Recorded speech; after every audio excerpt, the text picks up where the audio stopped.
Время, как видим, 10:25.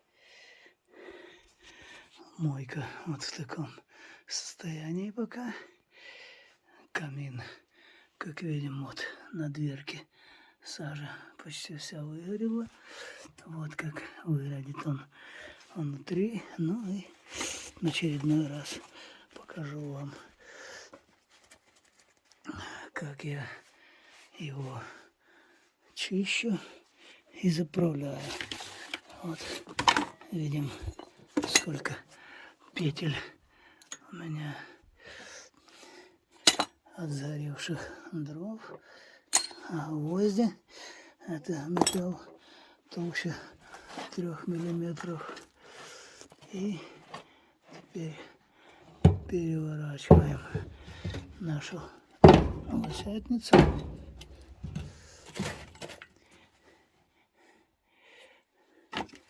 Видим, какие остатки у ней есть. Тоже гвоздики. Берем наш мощный магнит и собираем все, что металлическое в камине. Вот так вот.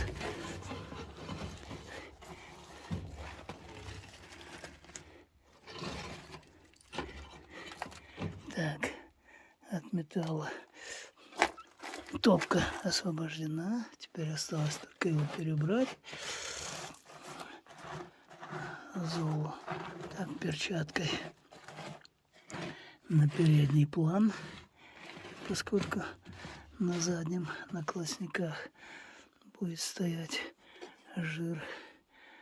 Ну и накладываем его, если получится, одной рукой. Если жир без влаги, вот как он сейчас, то можно накладывать почти полную чугунную гусятницу, и он не закипит и не будет переливаться.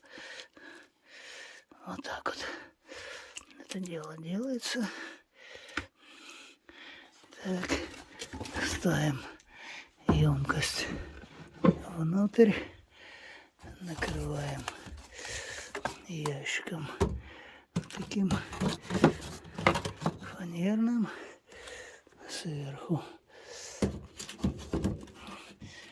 Вот такой побольше.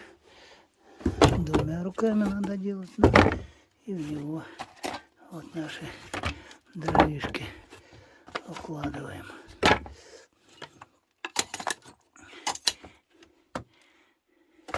Сначала потоньше, потом можно потолще. Вот они с петлями прямо. Но рассчитываем так, укладываем, чтобы, если это дело упадет, чтобы металлом не разбило дверку. Теперь нужно немножко почистить бумагой дверку, для чего застелю вот этот ящик бумагой. Ну а вот это макулатура из дому привез. Вот так вот застилаем и помятой бумажкой чистим дверку немножко. У нас, конечно, есть дорогостоящее чистящее средство для дверки, для стекла камина, но, как видим, оно вполне хорошо выгорает. Вот я счистил копоть, заложил весь домашний мусор, очищенный даже от маленьких кусочков синтетики, который у нас идет в отдельное место. Теперь складываем эту бумагу закопченную сюда и нужно разжигать камин. Сейчас зажму спичечный коробок между коленок и, как обычно, покажу вам розжиг.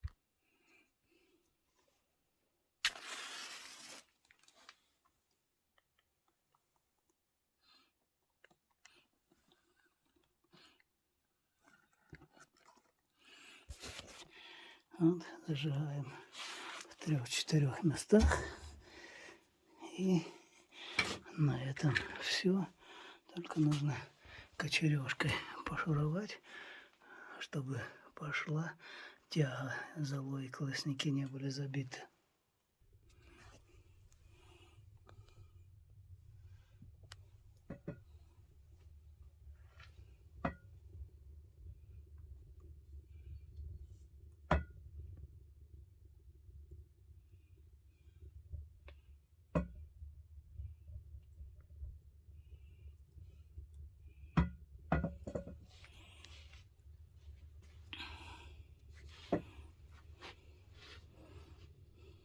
Вот открыл топку, видим, какой дым пошел. И смотрим, что же я там увидел. Вот видим, вот так дым идет временами.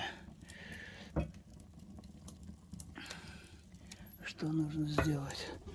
Нужно сделать вот такую заслонку, наверное. Когда открываю камин, чтобы дверка наполовину закрывалась. Этим, наверное, тоже нужно заняться. Ну вот видим, как что где горит.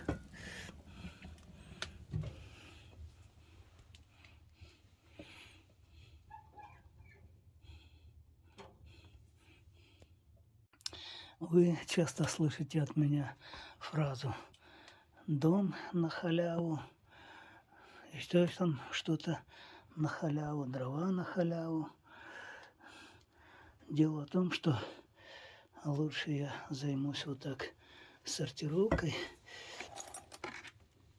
Вот толстый металл толще 3 мм отдельно, тонкий отдельно. То, что можно в дело пустить, тоже отдельно. Стоимость толстого металла гораздо больше, чем у таких проволочек. И ведра вот эти стоят что-то, и ящики. Все у меня идет в дело. Во всем мире люди аккуратно сортируют свой мусор, отходы и берегут тем самым окружающую среду, оставляют после себя минимальный экологический след. И я стараюсь брать пример именно с тех рачительных хозяев, со шведов, с норвежцев, с финнов, а не с тех, которые в мусоре, как, например, в Индии погрязли.